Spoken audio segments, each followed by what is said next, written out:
Y seguramente el doctor también ya escuchó. Le damos la bienvenida, doctor, ¿cómo está usted? Buenos días. Buenos días, muchas gracias por la invitación. Un cordial saludo para todos. Me acompaña Cecilia Druel, Ramiro Cepeda, Daniel Solorzano y quien nos saluda Enrique San Martín. No sé, inicio yo con una pregunta para luego que continúen Inicio usted ustedes. Muy gentil, talento, gracias. vaya, dele. Bueno, el ¿Qué? doctor siempre dice que cuando yo inicio voy suave. Le toca a usted, dice que No ya se lo sacan tiene a la capa el pizarra. doctor en la cabeza que No, se ve no, ahí. no. Se ve algo ahí. Es el gel, dice el doctor. Doctor Benavides, a ver, la licencia, ahora a propósito de esta campaña presidencial, obviamente el presidente de la República nuevamente, a más de otros temas, en palestra siempre.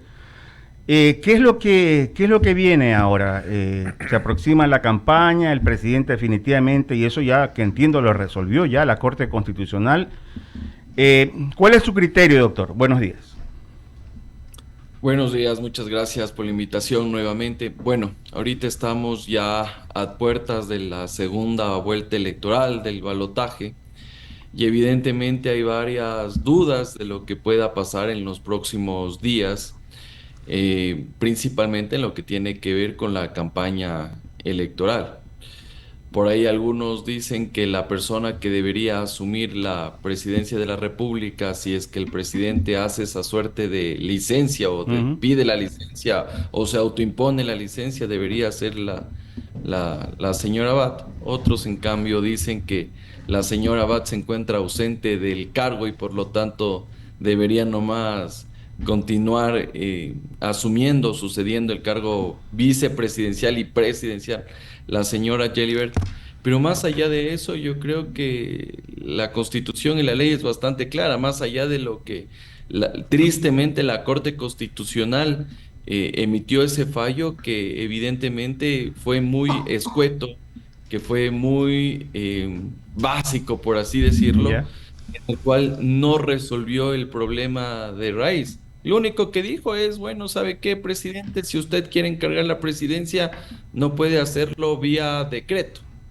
Claro, entonces algunos lo interpretaron que la vía no era el decreto de Claro. manera formal, Le estaba sino dando que por... opciones la Corte, doctor, es lo que se interpreta.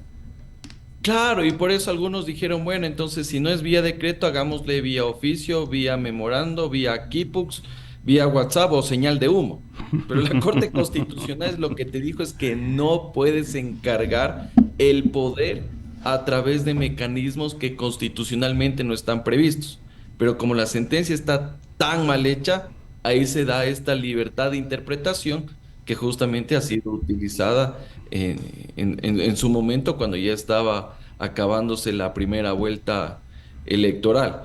De ahí que todavía tenemos en curso varios procesos constitucionales que han sido activadas por la vicepresidenta de la República, unos que ya han sido negados en primera instancia, que están en apelación y que a partir de ahí se podría también dar alguna solución si es que fue bien hecho o no este nombramiento de la señora Jelibert como vicepresidenta encargada de la República.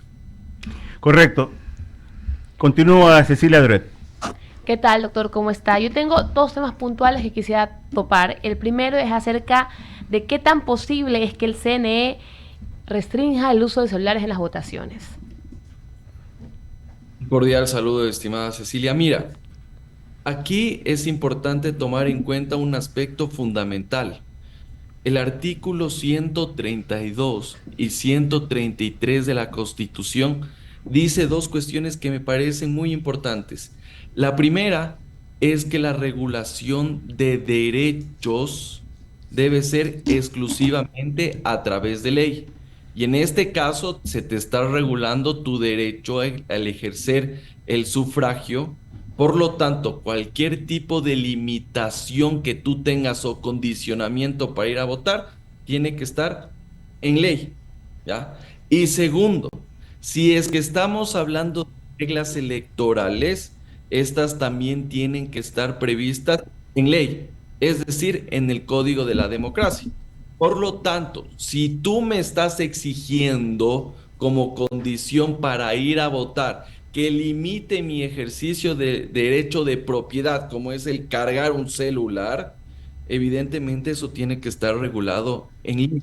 Entonces, decir que aquí, que mañana, si es que vas con camiseta blanca, no puedes entrar. Si vas con pantaloneta o pantalón, si vas en falda, en minifalda, evidentemente estás limitando un derecho. Primero, el de participación y segundo, el derecho a la propiedad. Entonces, no es una cuestión tan sencilla como decir, mañana nadie entra con celular a los recintos electorales. Me parece que ese es un despropósito y una mala excusa para decir que no se hizo control electoral y también que se haya perdido o al menos no se haya logrado el resultado querido en primera vuelta electoral. Que eventualmente existe el condicionamiento de GDOs al momento de votar. Sí, eventualmente existe aquello. Pero si es que existen las pruebas, la pregunta aquí es, ¿por qué no se ha presentado la denuncia a la Fiscalía General del Estado por extorsión? ¿Existe ya la denuncia? ¿O simplemente es el discurso, el titular de prensa, o simplemente estas piruetas jurídicas que nuevamente lo que intentan ahora ya no es golpear la institucionalidad, sino el propio proceso electoral? Así que a mí me parece que eso no tiene ningún tipo de sustento en el ámbito netamente jurídico si se quiere limitar el derecho de participación. Bueno, millón gracias por aclararnos el tema. Tengo una pregunta de otro tema que también me ha resonado en la cabeza esta semana. La semana pasada vimos que la Corte Constitucional publicó una sentencia donde requiere que la mayoría de trabajadores de SNEL devuelvan una cantidad importante de dinero. ¿Eso es constitucionalmente posible o es regresión de derechos? A ver, me parece que esta acción de protección en su inicio desnaturalizó como tal la garantía jurisdiccional que permite tutelar derechos de ciudadanos. Y en ese contexto, evidentemente aquellos grupos gremiales lo que hicieron fue los trabajadores que estaban en relación de dependencia del OEP, me refiero a Ley Orgánica de Empresas Públicas, lo pasaron a Código de Trabajo. Cuestión que no puedes hacerlo de esa manera.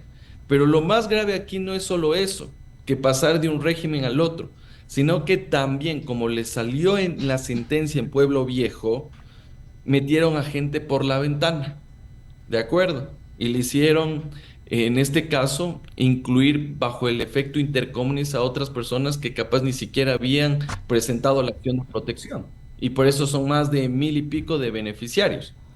Lo otro es que también se dispuso no solo el pago de estos beneficios que tienes con motivo del contrato colectivo, sino que también se les pagaba algunos beneficios con efecto retro. Entonces, por eso es que vemos que existen ingentes recursos económicos por parte del Estado que han sido pagados a esos trabajadores, que en mi opinión fueron engañados, que en mi opinión presuntamente fueron hasta estafados y que fueron utilizados a través de argucias jurídicas para presentar acciones de protección. Un pueblo viejo, ya, o sea, en los cantones más chiquitos, hablo territorialmente hablando, para presentar este tipo de garantías jurisdiccionales. Yo creo que los trabajadores fueron engañados. Y ahora, ¿qué es lo que pasa aquí? Primero que tenemos un montón de responsabilidades. Responsabilidades en contra de los jueces por prevaricato, porque se fueron en contra de norma expresa, fallando en contra de derecho. Segundo, tienes también presuntas responsabilidades en el ámbito administrativo porque se calificó el error inexcusable y van a ser, en este caso, sumariados por el Consejo de la Judicatura.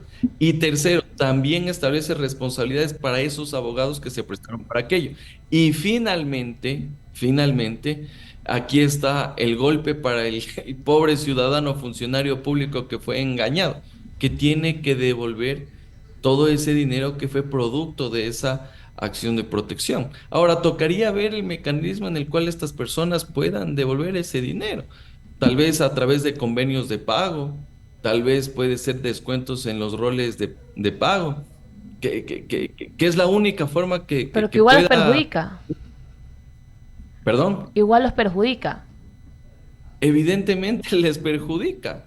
Y aquí no solo es que vemos un perjuicio en el tema económico, sino también en el aspecto laboral, porque ahora ya no sabe el funcionario si está en la LOEP o está con el Código de Trabajo. Y también no es un secreto a voces, y esto no es un secreto a voces, que presuntamente aquellos que también les ayudaron a hacer esa acción de protección pedían su tajada. Ya, entonces también eso tiene que investigar la fiscalía. Eso ya lo han dicho algunos de los trabajadores, ya se ha advertido aquello. Y bueno, será el momento que se tenga que investigar.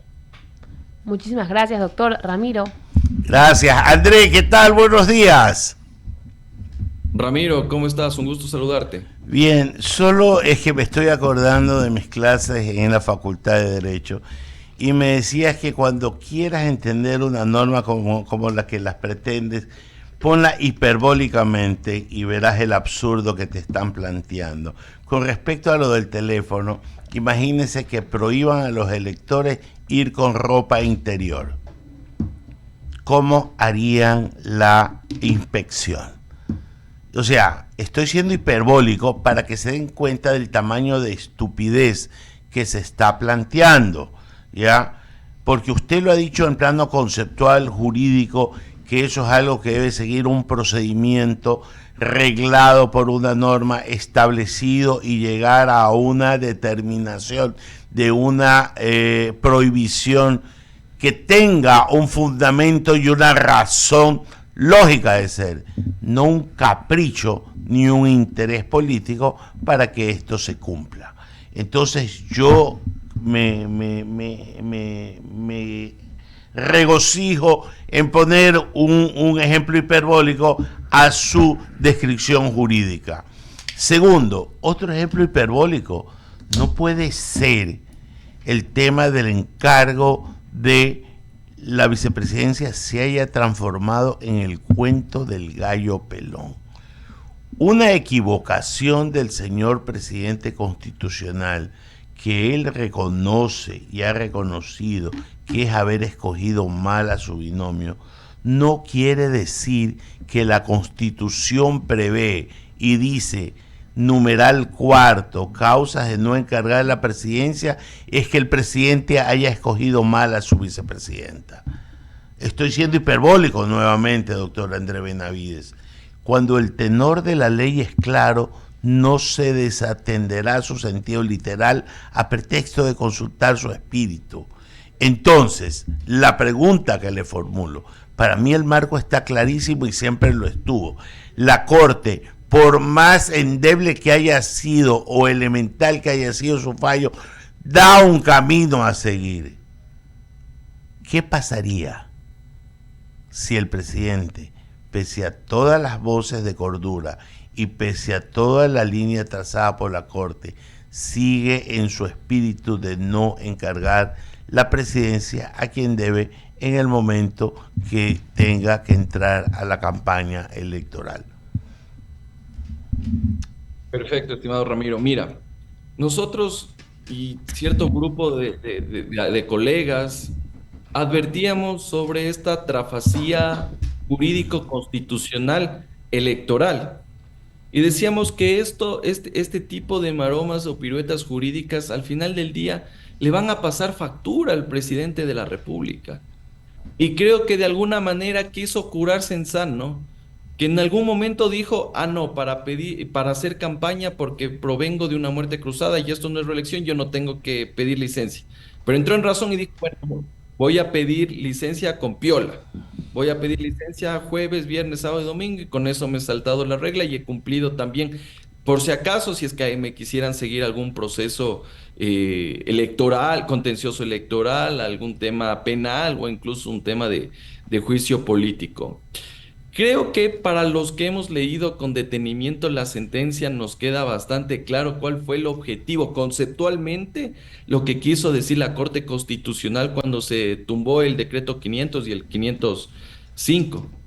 Decía claramente la Corte, tienes que respetar el procedimiento, el proceso, el trámite, el orden de sucesión presidencial. Y claro, te dijo, mira, vía decreto no puedes hacerlo eso. Pero tampoco puedes interpretarlo que como te cerró un acto mediante el cual puedes hacerlo, vas a utilizar otro tipo de actos para configurar aquello. ¿Qué posibilidades de responsabilidad exista por este mal asesoramiento? Un montón.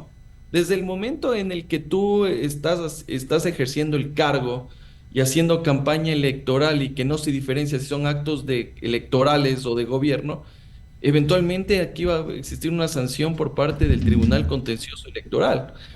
Y ahora también ya se abre la posibilidad de un presunto incumplimiento de sentencia de la Corte Constitucional. Y el incumplimiento de sentencia de Corte Constitucional no es un tema menor. El incumplimiento inclusive puede ser objeto de destitución. Algunos dicen, no, es que no puede ser destituido por la Corte Constitucional. No, aquí estamos hablando de otro tipo de esferas, ¿ya? No es que estamos hablando de cualquier proceso de contravención de tránsito. Estamos hablando de un proceso que está siendo sustanciado, o ya fue sustanciado y resuelto por la Corte Constitucional.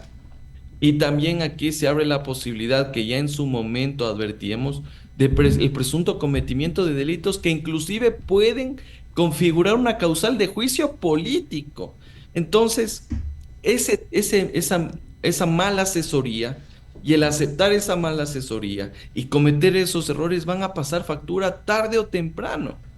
Y nosotros ya advertíamos, estimado Ramiro, decíamos, ¿por qué sigue en juicio político a la sumario administrativo a la vicepresidenta? Y se tumbó la Corte Constitucional. Que la ley antipillos le metieron por la ventana y decíamos, no, eso es inconstitucional. Pero no, que le asesoran al presidente, toma, la Corte Constitucional te lo tumba. Que el encargo vía decreto de la vicepresidencia, no puedes, te va a declarar inconstitucional y toma, la Corte Constitucional te lo tumba. Entonces ya es un sinnúmero de errores que a la final del día terminan golpeando también al presidente de la República. Y créeme, estimado Ramiro, que ese tipo de errores, de inconvenientes que se han dado a la final del día también te pasan factura en el tema electoral. En este momento, cualquier paso en falso es un voto menos. Y yo creo que al menos el presidente Noboa no puede darse el lujo de hacer este tipo o crear este tipo de situaciones. ¿Por qué? Porque recuerde que solo apenas 16,000 o 17,000 votos son los que le separan de un candidato y de otro. Entonces ahorita en este momento todo voto cuenta. Y evidentemente creo que no se ha entendido el mensaje o creo que... Yo solo quiero acotar algo, André. Antes de terminar la entrevista, corrígeme si estoy equivocado, tú eres el especialista, yo tengo criterio jurídico, pero no he profundizado en el tema. Primero, para mí no es sucesión, sino subrogación, y es temporal, lo que quiere decir en rango de la temporalidad que quien se encargue de la presidencia no está investida de todos los poderes. Y te voy a dar un ejemplo. Quien se encargue de la presidencia no puede ni por chiste ponerse en la banda presidencial, ya, solo no puede utilizar un símbolo del poder, no puede ir a la Asamblea Nacional a dar un mensaje a la nación, por más de que le caiga la fecha en que deba de hacerlo, y así, siendo hiperbólico en el ejemplo, tiene muy limitadas funciones que incluso podían quedar plasmadas en un decreto de encargo que emita el presidente que encargue el poder. Corrígeme si estoy equivocado, no entiendo el miedo de por qué no encargar. De acuerdo, ahí creo que tenemos que diferenciar dos figuras, que el uno es el reemplazo y otro la sucesión. Tome en cuenta, estimado Ramiro, que en el caso de la supuesta ausencia de Abad, existe un reemplazo, en este caso es la señora Yelibert. Por el momento que existe ese reemplazo y hay una ausencia también del presidente de la República, ahí sí existe una sucesión. ¿Por qué? Porque estamos pasándole al vicepresidente en cargo de presidente. Pero obviamente que no es como tal una titularización ni tampoco una principalización como tal en el cargo de presidente de la República, sino que tiene cierto tipo de funciones que eventualmente son las mismas del presidente de la República, que están en el 147, pero no estas que tú bien mencionas, como por ejemplo el tema del informe a la nación. De ahí que quien está a cargo de la presidencia de la República, así sea por unos días, puede crear, suprimir ministerios, bajarse ministros, poner ministros, etcétera, etcétera, pero como tal, ya en el ámbito protocolario, como tú lo dices, no es que esté investido de la magistratura como tal, en el caso de que existiera ya como tal una sentencia definitiva o ya sea electo como presidente de la República. Correcto, André, agradecerte. No coincido en la última parte, pero me voy a preparar antes de poder discutir contigo porque tú eres el que estudia y yo soy el que más o menos estoy pensando y me alimento de cierta información. Que tengas un buen día. Gracias por la entrevista. Gracias por la invitación, estimado Ramiro. Son las 8:35 de la mañana. Antes de ir al corte, déjeme saludar a Jaimito Velázquez, que se integra a la mesa de diálogo en este instante. Jaimito, ¿cómo estás? ¿Qué tal, Ramiro? Daniel, Bolito, Cecilia, todos los que nos escuchan estás? y nos ven. Jaime. ¿Cómo están, Cecilia? querido Bolito? Ya dijo Cecilia. Sí, Saludó. Bueno, ya saludó Jaime, nos vamos al corte. Han venido de café, han venido. Es el